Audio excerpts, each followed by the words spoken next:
City general insurance. আমরা প্রথমেই এর ফান্ডামেন্টালটা একটু দেখি। ইপিএস মোটামুটি পি রেশিওটা বেশ হাই, ন্যাভ আর লাস্ট ট্রেড প্রাইসের ডিফারেন্সটা অনেক বেশি। তারপরেও ইনস্টিটিউটগুলো অনেক আগের থেকে কিনে রাখছে বেশ কিছু শেয়ার, আর এইখানে পাবলিক ইনস্টিটিউটস 37%, ডাইরেক্টর 36%, পাবলিক 26.87%, অর্থাৎ 1.83 crore।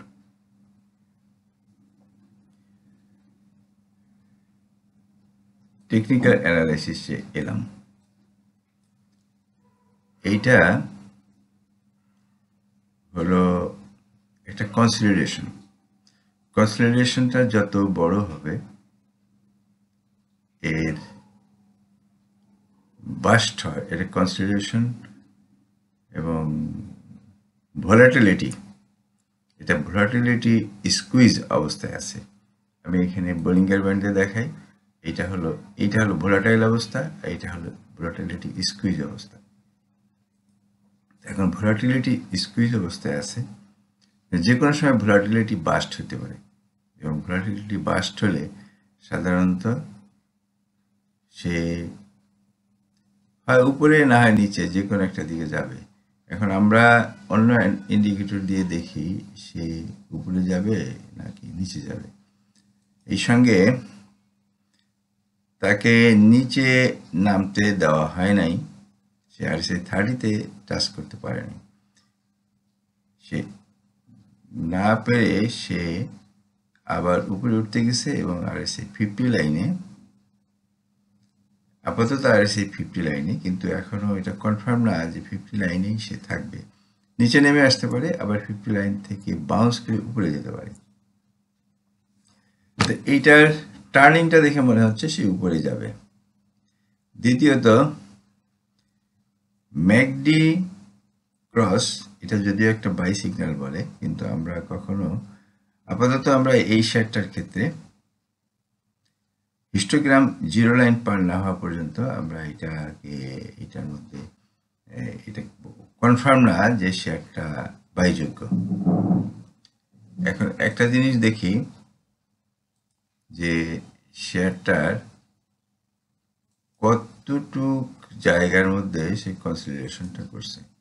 কনসলিডেশনটা এখানে আমরা এটা একটা ফ্ল্যাট টপ হিসাবে ধরতে পারি। ইতিপূর্বে আমার যে সমস্ত ফ্ল্যাট টপ অ্যানালাইসিস আছে সেগুলো ব্রেক হওয়ার পরে কোনোটাই মিস হয়নি এবং তার টার্গেট মতোই গেছে, এবং সেই টার্গেট অনুযায়ী এইখানে যদি ম্যাকডিটা হিস্টোগ্রাম জিরো লাইনটা পার হয়ে যেতে পারে, দেন আমরা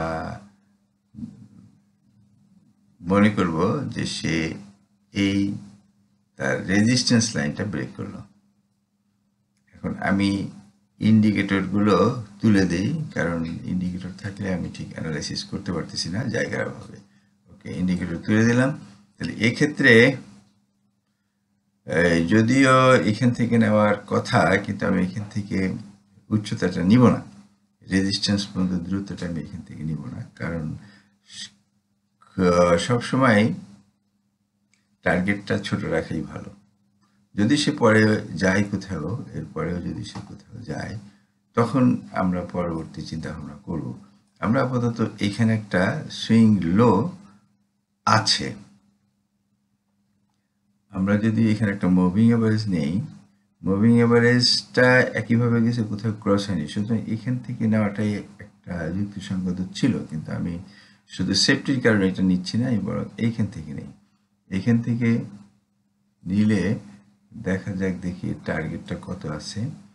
যারা ফ্ল্যাট টপ অ্যানালাইসিসটা ভালো বুঝেন না, তারা আমার ব্লগে দেখেন ফ্ল্যাট টপের জিএমআই ফ্ল্যাট টপের একটা অ্যানালিসিস আছে, সেটা 200 টাকার সময় অ্যানালিসিস দিছি এবং ফ্ল্যাট টপ ব্রেক হওয়া মাত্র সে 500 টাকায় গেছে।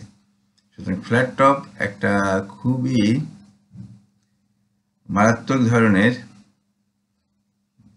প্রফিটেবল একটা আপনার কি বলে প্যাটার্ন। সুতরাং এটা ব্রেকআউটের জন্য অপেক্ষা করতে হবে। সুতরাং no buy before this line. সুতরাং এখানে উঠলে সাপোর্ট নিবে। আর এদিকে আমি দেখতে পাচ্ছি ম্যাকডিটা অবশ্য আপওয়ার্ড ক্রসের মুখোমুখি 926, সরি ম্যাকডি না, এটা হলো 926 মুভিং এভারেজ আপওয়ার্ড ক্রসের মুখোমুখি। ধরলাম এটাকে রেড করে দিই। এই রেখাটাকে আমি যদি সে ব্রেক করে তাহলে তার সাপোর্ট থেকে রেজিস্ট্যান্স পর্যন্ত দূরত্বই তো সে যাবে। সুতরাং আমি এটাকে এইখানে নিয়ে সেট করি। সুতরাং নেক্সট যদি সে ব্রেক করে তাহলে সে এই পর্যন্ত যেতে পারে, কিন্তু ব্রেক করার আগে পর্যন্ত এটার কোনো ভবিষ্যৎবাণী করা যাচ্ছে না। ব্রেক না করলে বুঝতে হবে যে আমার এই অ্যানালাইসিসটা ফেল। সুতরাং আপনারা যারা ট্রেড করবেন নিজ দায়িত্বে ট্রেড করুন। ধন্যবাদ সবাইকে। আসসালামু আলাইকুম। পরবর্তী আপডেট পেতে লাইক, কমেন্ট ও শেয়ার করে সাথে থাকুন। সাবস্ক্রাইব করার জন্য ধন্যবাদ। আসসালামু আলাইকুম।